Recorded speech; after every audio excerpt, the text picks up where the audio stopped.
प्रदेश के बेसिक शिक्षा राज्य मंत्री सतीश द्विवेदी दिल्ली दौरे पर हैं और इस वक्त हमारे साथ मौजूद हैं। द्विवेदी जी, प्रदेश की अगर बात करें तो क्या माहौल चल रहा है और आपके विभाग की खासतौर पर चर्चा बहुत ज़्यादा है उत्तर प्रदेश से लेकर दिल्ली तक।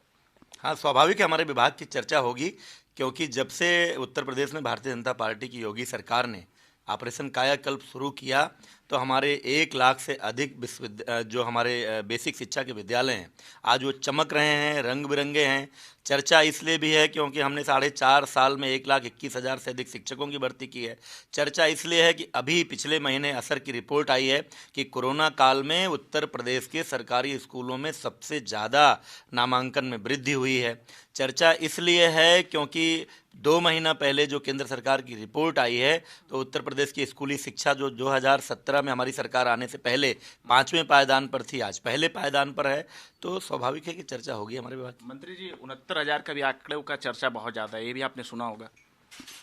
69,000 की भर्ती की प्रक्रिया पूरी हुई है और स्वाभाविक है कि भाई सबको एक साथ नौकरी नहीं मिल सकती।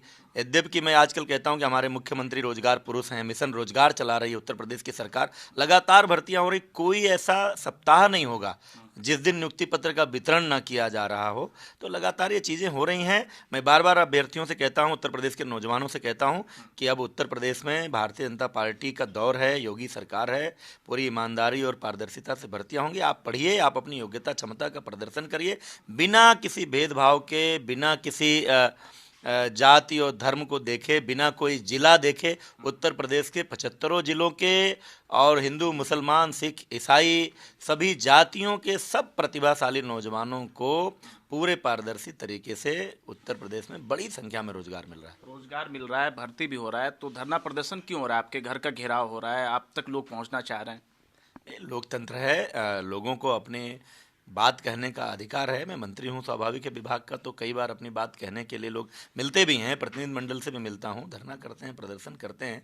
और जो कहीं कोई समस्या होती है तो उसका जितना नियम संगत समाधान है वो भी किया जाता है। विधानसभा चुनाव में इसका नुकसान हो सकता है आप लोगों को? नहीं नहीं, कोई नुकसान नहीं होता। कब कौन सी ऐसी सरकार होगी, कौन सा ऐसा समय होगा जब धरना प्रदर्शन नहीं होते हैं? लोगों को लोकतांत्रिक तरीके से, लोकतंत्र है हमारे देश में, प्रदेश में लोकतांत्रिक तरीके से लोग अपनी बातें रखते हैं। जो जेन्युइन होता है, जो संवैधानिक होता है, नियम संगत होता है, वो माना भी जाता है। ये चलता है। आखिरी सवाल है मेरा, प्रदेश में एक और ये माहौल बना हुआ है कि ब्राह्मण योगी सरकार से और उत्तर प्रदेश की सरकार से नाराज हैं और बीजेपी को वोट इस बार ब्राह्मण समाज नहीं देगा। नहीं, ये तो देखिए, समाजवादी पार्टी और बहुजन समाजवादी पार्टी और कांग्रेस की बौखलाहट है ये। अब उनको मुद्दे नहीं मिल रहे हैं।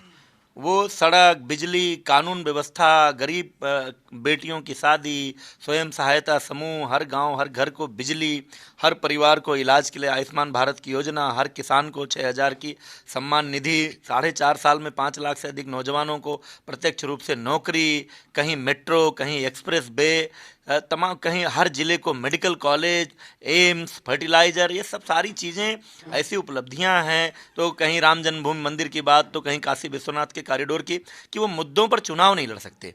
इसलिए ये अगले जो 1-2 महीने चुनाव के हैं, तो भारतीय जनता पार्टी के जितने विपक्षी दल हैं वो इसी तरह के समाज को बांटने वाले, समाज में गोलबंदी करने वाले, वोट बैंक की राजनीति करने वाले बातें करेंगे। कहीं कोई ब्राह्मण नाराज नहीं है। भारतीय जनता पार्टी से ज़्यादा ब्राह्मणों का सम्मान कौन करेगा? आज हमारे राष्ट्रीय अध्यक्ष ब्राह्मण हैं। कितने हमारे उत्तर प्रदेश सरकार में जितनी संख्या में हमारे ब्राह्मण विधायक हैं, क्या सपा बसपा कांग्रेस ने कभी कोई अवसर दिया? पिछले 15-20 वर्षों में देखिए, बड़ी संख्या में मंत्री हैं। हम ब्राह्मण नहीं हैं क्या?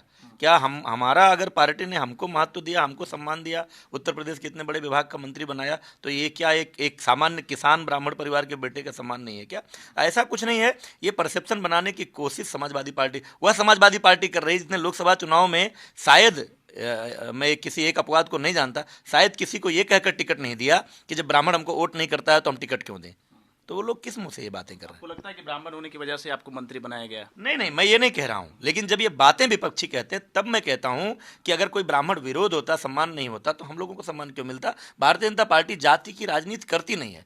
भारतीय जनता पार्टी तो नरेंद्र मोदी जी का सबका साथ सबका विकास का मंत्र लेकर काम करती है, और यही एक पार्टी है, यही एक सरकार है जिसमें सभी जाति वर्गों को आगे बढ़ने का मौका मिलता है। चलिए, बहुत शुक्रिया भारत समाचार को समय देने के लिए। कैमरामैन राहुल के साथ रवि सर्रा, भारत समाचार, दिल्ली।